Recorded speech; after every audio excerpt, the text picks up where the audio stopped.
Hello and welcome to another podcast episode. What do you think so far? Rubbish. I'm Ray, and this episode is all about rubbish, junk. One man's trash is another man's treasure. Have you heard that said before? One man's rubbish is another man's treasure. Where there's muck, there's brass. Have you heard that one? Where there's muck, there's brass. And that is very true. Actually, that reminds me, you can't say very true. I had a discussion with a couple of friends of mine years ago. Someone said that's very true, and someone else said you can't say that. Something's either true or it isn't. Having said that, if someone says it's very wrong, are there degrees of wrongness, wrongful doing? I don't know. That's wrong, or that's very wrong. I don't know. Anyway, I digress. Back to one man's rubbish. A neighbour of mine, years ago, was clearing out his shed. I looked over the fence and he chucked out this kid's tricycle, a sort of little three-wheeler thing. And he said, oh, that was mine when I was a kid. He was in his 30s, 40s, so it was pretty old. He said, I always meant to do it up but never did. So I said, well, are you chucking it out? He said, yeah, do you want it? Oh, yes, I'll have that. I thought I'd do it up. I was going to rub it down, get all the rust off, take it all to bits, clean it, spray it, make it look like new, and sell it for a massive profit. 10 years later, it must have been 10 years at least, I was clearing out my garage and there's this blasted tricycle thing. I thought, shall I clean it up? Shall I respray it? No. There was a local auction. I thought, no, I'll just stick it in the auction. I can't be bothered with it. I didn't want to take it to the tip. Now, in England, in UK, we call it the tip, the rubbish tip. I don't know what you call it in America, because we've got a lot of American listeners. And Australian and in Europe, all over Canada. So we've got listeners everywhere. I'm just wondering what you call it in America. We call it the tip. Taking stuff to the tip. I'm doing a tip trip. I don't know what you call it there. Let me know, someone, what you call it. So I thought, well, rather than take it to the tip, we had a local auction. So I put it in this auction, went along on the night of the bidding, started off at £2, and then 3, 4, 5 in advance on 5, 6, 7 at the back, 8, 10, 12. I'm thinking, this is all right. This is going to be good. 14, 16, 18 over there. Anyone else 80 yet? 20? You wouldn't believe it. It went for £30. It was actually 1950s because he had it, this chap, when he was a kid. And he was born same year as me, actually, 51. £30 for this thing. I couldn't believe it. A rusty old kid's tricycle. I don't suppose I would have got much more for it had I spent hours rubbing it down, respraying it, reassembling it all. Probably wouldn't have got much more anyway. In fact, an antique dealer once said to me, if you've got anything old or antique, whatever, don't touch it. Don't clean it. You don't even attempt to polish it. Do nothing with it. Because so many people that have an antique clock, antique piece of furniture, oh, I'll clean that. I'll give it all a wash off with some washing up liquid, get the grease off, polish it. And of course, they don't want that. You can sometimes ruin things by cleaning them. So perhaps I was better off selling the bike as it was, in a rusty state. There was a time I went up to our rubbish tip. I had a van, a firm's van, and I went up in the van. And what used to happen, I'd stop on the weighbridge. Chap would weigh the van with me in it. Then he'd wave me on. I'd go and empty the van on the tip. And then I'd come back, stop on the weighbridge. He'd weigh it again, and he'd work out what weight it was I'd thrown away. I'd go up to the little hatch, and he'd say, well, that's 3 and 6pence, or 2 and 6, or 5 bob. Whatever it was in the good old money, in the good old days. And there was one time I went up there. He weighed me going in. I drove on to the tip. Now, in those days, the rubbish tip, it was just a tip, just one huge pile of rubbish. These days, you've got all the separate skips and containers, wood here, garden rubbish, metal, household rubbish there, batteries over there. It's all separated, which is a good thing, of course, environmentally. But back then, one massive dump, and you could take stuff. And what I did, I dumped off this rubbish, and I saw a compressor, an air compressor. And I remember thinking, wow, that looks complete. It all seems to be in one piece. It even had a plug on it. So I dumped that in the back of the van. It was quite heavy. When I went back to the weighbridge, he nodded, so he'd weighed it. I got out of the van and he said, you didn't have much stuff today. There's hardly any weight difference. I said, it was all light stuff, just some light bits of wood and bits and pieces. Nothing heavy this time. Now, luckily, he didn't look in the back of the van because I'd nicked this compressor. Well, when I say nicked, children used to go up to the tip. They'd take old prams and get the wheels off them to make the carts, the go-karts and things. Whenever you wanted anything, if building something as a kid, wheels, bits of wood, bits of metal, you'd walk into the tip. The chap never took any notice. You just walk in there, take what you like. It was only firms' vehicles that were charged for dumping stuff.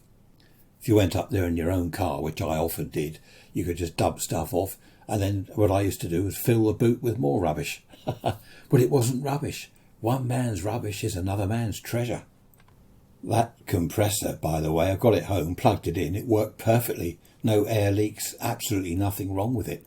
It was beautiful, proper, a big tank on the bottom and a twin piston thing. Very expensive. I don't know who would have thrown that away. Another time I was up there, this chap pulled up, this was in my car, he pulled up next to me in his car, and he got this box out of the back of the car, and he was just about to dump it, throw it. And I said, that's not an HMV radio in that box, is it? It said on it, HMV radio. And he said, yeah, why, do you want it? And I said, well, yeah, I'm into radios, old, vintage stuff like that. When was this? 1980s, I suppose. And I said, I wouldn't mind it. He said, it's all complete, it's all in there, never been opened. So I thought, never been opened, what's he on about? I put it in the boot of my car, opened the box. It hadn't been opened before. There's a guarantee card in there. It was a brand new radio from the 40s. How about that? In its original box, and it had never been opened. It was actually sealed on top. I couldn't believe it. I kept that radio. When did I sell that? About 20 years later. I got £200 for it. I put it on an auction site, got £200 for it. Was it 20 years? Might have been 30 years later. I really can't remember. Hang on, I'm only going back to the 80s, 90s. Yeah, probably. It was about 10 years ago I sold it, so yeah, 30 years later. Got £200 for it, brand new radio in a box. Reminds me, talking of a box, I saw an advert on telly the other day. New packaging. It's no plastic, it's this new box. It was a cardboard box, it's with a drink in it. It was a cardboard, like waxed cardboard. And I thought, hang on a minute, they're making up this is a new thing instead of plastic. We had this back in the 50s. Straws back in the 50s were made out of paper and they were waxed to make them waterproof. Waxed paper tubes. And of course then plastic came along. Now they're saying waxed paper. Get away from plastic. These straws are environmentally friendly. Hey, what a load of rubbish. It's going back to what we had when I was a kid. I've done all this then and now stuff, haven't I, in a previous episode. How things were then and how they are now. Like the flat ceilings. Everyone wants flat ceilings. We had flat ceilings in the 40s. Then they architected them. Now they're flat ceilings again. But the things up at the tip, there was another time I found a hairdryer. A brand new Morphy Richards hairdryer. I remember it. In its box. I always had a look in boxes, anything like that, because you never know. I opened this box. There it was. Hadn't been used. All in its box. So I took it along to this local electrical shop. That's when we used to have little electrical shops that would do repairs for you. It's the throwaway world now. I took it in and I said, look, unwanted present. My wife was given it for birthday. She's already got one. And I'd noticed in his window he was selling them for 20 quid. And he said, oh, yeah, that's all right. I'll give you a tenner for it. Yeah, fine. He was going to make 10. I made 10. We're all happy. Where there's muck, there's brass. You know when you clear out your loft, your attic, your shed, your garage, you get something, you pick it up, think, oh, I'll chop that out. Oh, hang on, or should I? No, maybe I ought to keep that. That might be useful one day, whatever it is. I'll hang on to that. And of course, I'm not saying that I'm a hoarder, but of course, keeping stuff like that, oh, I'll hang on to this, or I better hang on to that. I end up, instead of clearing the garage, I end up just moving stuff around.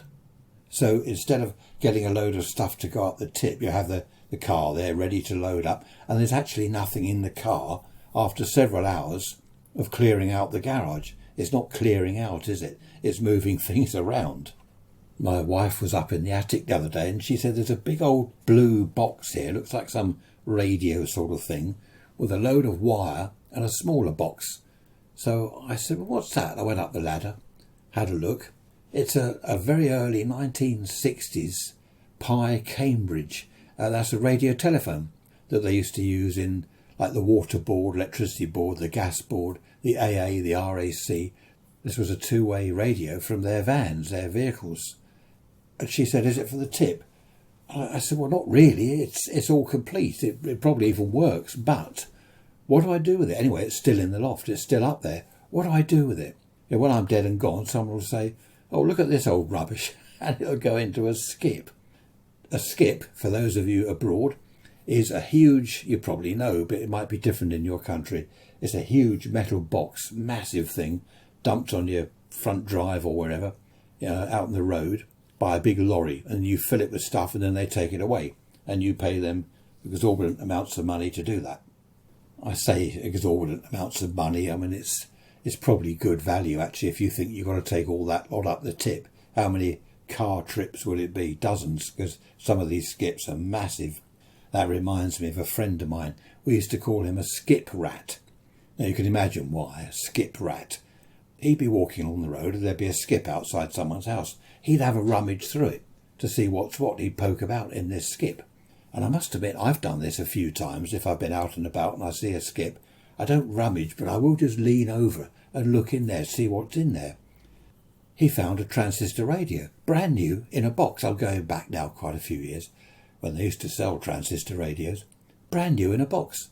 And he sort of looked around and thought, should this be in here? Why has someone dumped this? Anyway, he wandered off with it. And it had all its instructions in there. It hadn't been used. And it worked perfectly. He couldn't believe it. Who would dump a brand new transistor radio? He did wonder whether someone had stolen it from a shop, thought the cops were after them, did a runner and threw it in the skip as they ran past. I don't know. I found one or two useful items. I found some tools, a set of spanners someone had just dumped. They were wrapped up in, tied up with string. Set of spanners, nothing wrong with them. I suppose someone's clearing out their garage and they thought, I'm never going to use those. Not worth sticking them on an auction site. You might get a couple of quid trying to sell them, try and give them away. No one's interested. Chuck them in the skip. Of course, I'll have them. That's why our attic, garage, sheds, all full of junk. Stuff I've collected over the years that I daren't throw away because you never know. Might come in useful one day. But isn't it always the way? If you throw something out, within a week or two, you look back, I wish I'd kept that. I need that now. Like a piece of angle iron. A little bit of angle iron. Do you remember Dexian racking? A bit of Dexian. You've got a bit in the shed. It's been there for 250 years.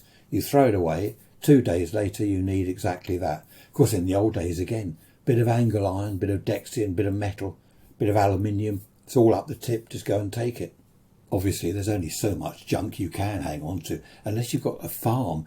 I remember as a kid going up the farms. We had local farms. It's all housing now. It's all concrete. And there were outbuildings and sort of lean-to roofs and stuff, full of gear, all sorts of things. An old car, which probably been there years. Well, people do barn finds, as they call them, don't they? Find an old car in a barn, buy it from the chap for perhaps 100 quid, spend years doing it up, and it's worth thousands. If I lived on a farm, just as well I don't, I'd collect all sorts of junk. Car engines I like. In fact, I'm getting a Lister D engine. Do you know a Lister D? You won't know what that is. And you probably won't want to look it up on Google. It's an engine, petrol engine, or I think the one I'm getting there's diesel, petrol and paraffin. The one I'm getting runs on paraffin. They were made from the 1920s onwards, I think. They were for running farm equipment, a generator, water pump, things like that you might want to use on the farm. You might want to do some irrigation, so you'd have this Lister D engine turning with a big flat canvas belt, turning a water pump. I'm digressing again, aren't I? Sorry about that. Right, let's get back on topic. There's that dreadful expression, off topic. Let's get back to junk. Kids love junk. Well, not these days. In the old days, back in the 50s and 60s, kids loved junk. Us kids from school, we used to meet up and we'd go over the farms and we'd find things. I found an electric fence machine in a stream. Someone, some idiot, had probably nicked it out of the field, thrown it in the stream. It was very rusty. Obviously the farmer didn't want it. It was on view. It must have been there for some time. I don't suppose the farmer bothered with it because it was full of water. I took it home. It was summertime. I dried it out. Remember, red hot day. I dried it all out, took the lid off it, big sort of cast iron box. And inside I cleaned it all up, let it dry. Then I got this big 12-volt car battery from my dad's shed, connected it up, and it worked. There was like a little flywheel in it on a spring, and it would twist round, make contact, the electromagnet would pull it back, and it would go tick, tick, tick, tick. And every time it ticked, there was this pulse of high voltage on the fence terminal. Of course, I had several electric shocks from that, which was great fun. But you see what I mean? That was at the bottom of a stream. It was full of water, and I rescued it. So again, you've got to look out for junk. You've got to collect junk. Fill up your sheds, your lofts, your garages full of junk, because it's good stuff. It's not only men who hang on to junk. I remember a friend of mine, his wife, she wasn't a hoarder. A hoarder is where you buy new stuff, isn't it? Fill your house with new stuff, most of it unopened. I think that's what a hoarder is. She would just collect junk. She'd get a bottle and put a candle in the top, and that was like a table lamp, this bottle with a candle and all the wax down the side. She'd make half a dozen of these, and they'd just be left on the side somewhere. She'd collect ornaments. Old teapots was one of her things. She had a whole sort of sideboard thing full of old teapots. They weren't even collectible items. They were cracked and chipped. They were fit for the tip. I mean, for me to say they were fit for the tip, they must have been bad. But she collected all this stuff. I remember in their garage they had a load of old bikes. And I said to him, what's all these bikes? Oh, she's been collecting bikes for years. He said that she was going to do them up. Of course, she never did. So the garage was full of bikes. There must have been a dozen or more in there. Some of them were quite nice. I don't know where she got them from. I don't think she pinched them. She just collected old bikes. Probably found them up the rubbish dump, because it is going back to that era. Sadly, these days, if something is rubbish, then it is rubbish. You buy a new kettle or something, you can't restore it, you can't repair it, you can't buy a new element for it. It's just literally rubbish. And of course, it's mainly plastic, so it goes up the tip. I don't know where it all goes. Ends up in the sea, it seems, and then in the stomachs of fishes and whales and dolphins. Such a shame. There is nothing these days that's called junk that is worth keeping. The stuff we've thrown out over the years, I mean, as I've said, for me to throw something out, it must be junk. But what is there these days that gets old, doesn't work anymore, that you wouldn't throw out? I don't know. There isn't anything. It's just all rubbish, isn't it? It's such a shame. Such a shame. There we are. What goes round comes round. I like looking back to the old days and then comparing with these days to see what was what. Electric kettle back in the 40s, not 40s. They had kettles in the 40s, didn't they? I've seen some. In fact, I've got some old irons, flat irons, electric ones. And they must be very early 50s, if not 40s. 2 pins on the back where you plug the thing in and you plug it into the light fitting. Do you remember that? Do you remember people plugging irons and things into the light fitting? Do you know why they did that? It's not because it was convenient or they didn't have enough power points. It's because the lighting was on a different tariff. The lighting cost less than the power points. They were charged separately. So instead of plugging everything into the power points, people would plug it all into the light sockets and get cheaper electricity. Of course, they weren't designed for sort of high wattage appliances like irons and things, and fuses were blowing every 5 minutes. I suppose people ended up putting thicker fuse wire in, which wasn't good. There were a lot of things about the old days that were very dangerous, especially electrical equipment, whereas these days, of course, it's a lot safer. But I still prefer the old stuff. Do you remember the old, as I said earlier, do you remember the old Morphy Richards hair dryers? Look at them now. They've got, I don't know, I suppose they're better. They've got different settings. They cost hundreds. I won't mention any names, but some makes of hair dryers, hundreds of pounds. You think, well, that looks good. Or a fan. You think, I need a fan. It's hot. I'll get a fan for the summer. Cool me down. You have a look online. How many hundreds of pounds is that fan?